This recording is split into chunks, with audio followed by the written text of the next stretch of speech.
Yang kedua, kalau kita mau jadi orang yang bahagia, kita harus belajar untuk bersabar. Dan sabar itu tanpa batas. Sudah dan ya. Baik, sebenarnya kunci kebahagiaan itu yang saya siapin hari ini itu 4. Banyak banget kuncinya, saya siapin 4. Karena sudah adzan, saya cukupkan sampai 2 aja. Selesaiin yang sabar ini aja. Ya, sebenarnya saya ingin selesaikan semuanya karena ini terus terang malam terakhir saya di Banyuwangi.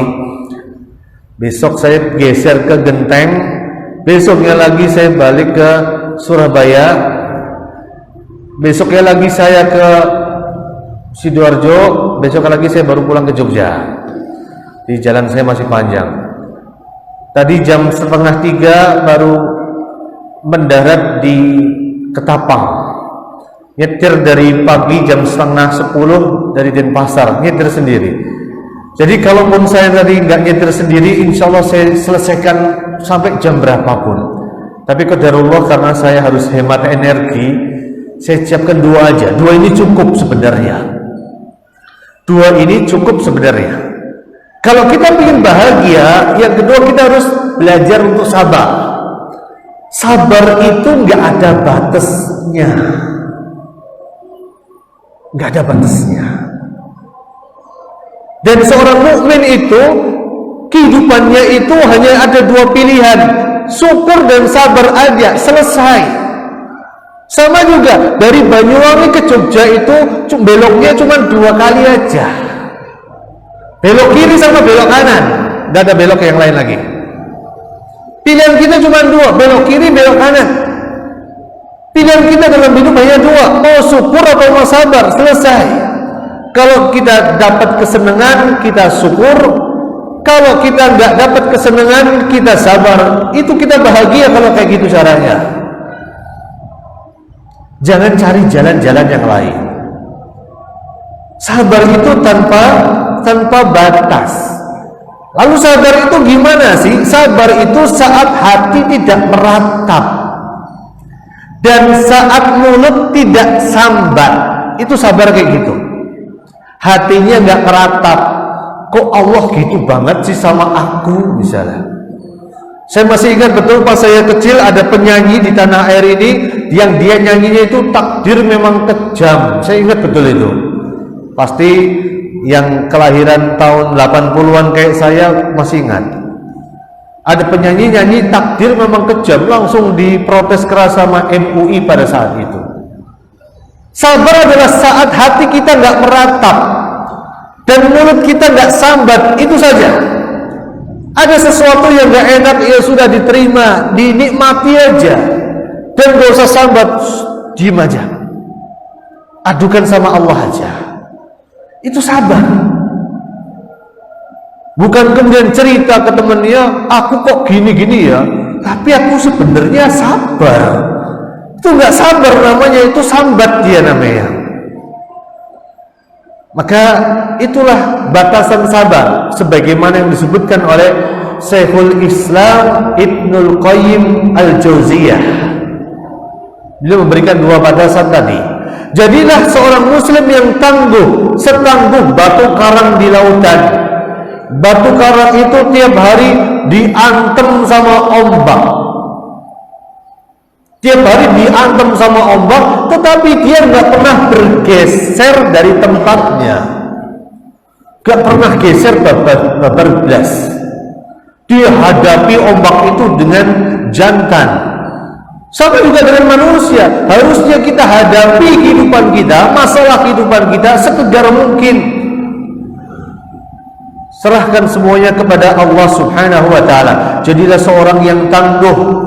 Nikmatilah musibah yang Allah timpakan kepada kita. Karena sesungguhnya musibah yang Allah berikan kepada kita, yang membuat kita semakin dekat kepada Allah, itu lebih baik daripada nikmat yang membuat kita lupa sama Allah. Saat kita ditimpa keburukan dan kita menangis, mengangkat tangan kita, bangun di sepertiga malam terakhir, banyak bersujud kepada Allah, banyak sholat duha, banyak sedekah gara-gara ada musibah, maka itu musibah lebih baik daripada kita dikasih nikmat sama Allah tapi kita jadi lupa sama Allah. Dulu sebelum punya mobil rajin ke masjid, pas sudah punya mobil nongkrongnya bukan di masjid lagi, sudah nongkrong di mall misalnya. Berarti nikmat itu tidak lebih baik daripada musibah yang pernah dia alami. Jadi kunci yang kedua adalah terus bersabar. Punya masalah, adukan sama Allah. Punya masalah keuangan, adukan kepada Zat yang Maha Kaya. Allah itu Ar-Razzaq, Maha menurunkan rezeki.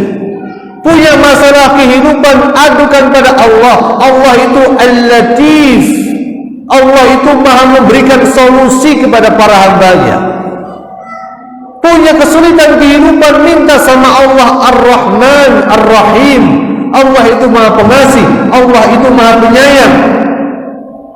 Adukan kepada Allah yang Maha Pengasih dan Maha Penyayang. Kita merasa bahwa kita jatuh sejatuh-jatuhnya, adukan kepada Allah Al-Jabbar, adukan kepada Allah Al-Aziz, Allah yang Maha Mulia. Kita merasa miskin, gak punya fulus, kita merasa miskin, gak punya uang, adukan kepada Allah Al-Ghani, Allah yang Maha Kaya. Selesai urusan. Maka yang kedua, kalau kita mau bahagia, kuncinya adalah sabar. Semoga dua hal ini bisa kita terapkan di dalam kehidupan kita.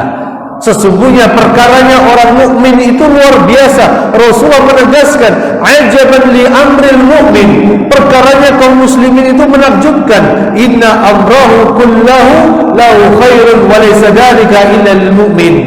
Semua urusannya luar biasa dan itu gak mungkin terjadi pada kaum muslimin.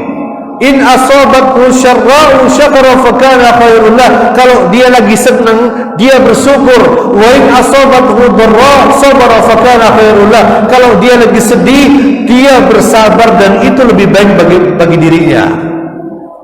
Jadi hidup di dunia itu sebagaimana orang pergi kemana-mana lah, beloknya cuma 2 kali, ke kiri sama ke kanan. Sama juga dalam hidup kita, pilihannya cuma 2, syukur dan sabar, gak ada jalan yang ketiga. Kalau kita adalah seorang mukmin yang sebenar-benarnya.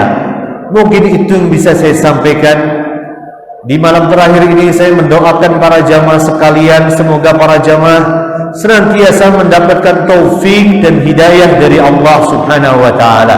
Semoga para jamaah sekalian diberikan inayah dan pertolongan untuk terus beristiqomah di jalan Allah Subhanahu wa ta'ala.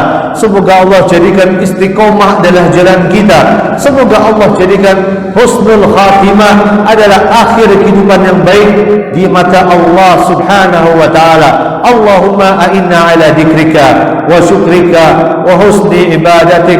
Allahumma inna nas'aluka hubbak wa hubba man yuhibbuk wa hubba amalin yuqarribuna ila hubbik. Wa sallallahu wa sallim wa barik ala nabiyyina Muhammad wa ala alihi wa ashabihi wa man tabi'ahum bi ihsanin ila yaumiddin. Walhamdulillahi rabbil alamin.